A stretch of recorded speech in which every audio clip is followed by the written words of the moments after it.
the example of the chambermaid who just smooths a sheet once more to make the bed more comfortable, probably.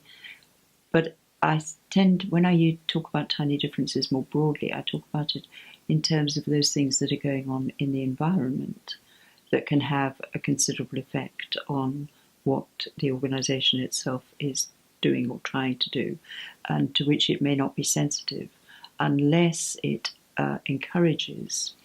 And in fact, it's an interesting point that's being raised, because if the managers at level 2 encourage the judgment and therefore make it clear that there is something worth learning about from the work that is being done by people at level 1, then you are beginning to build into the organisation the review that will keep it alert to those tiny differences outside. And that goes to the point about much of the work of level 2, which has that threefold responsibility, really. One key responsibility is to make explicit the work of people at level 1, which, as we've just been saying, is almost always implicit. It's very, very difficult if you say to someone at level 1, can you tell me about your work? They don't find that easy at all, and they'll try, and they'll say, well, and then they'll say, come with me and I'll show you.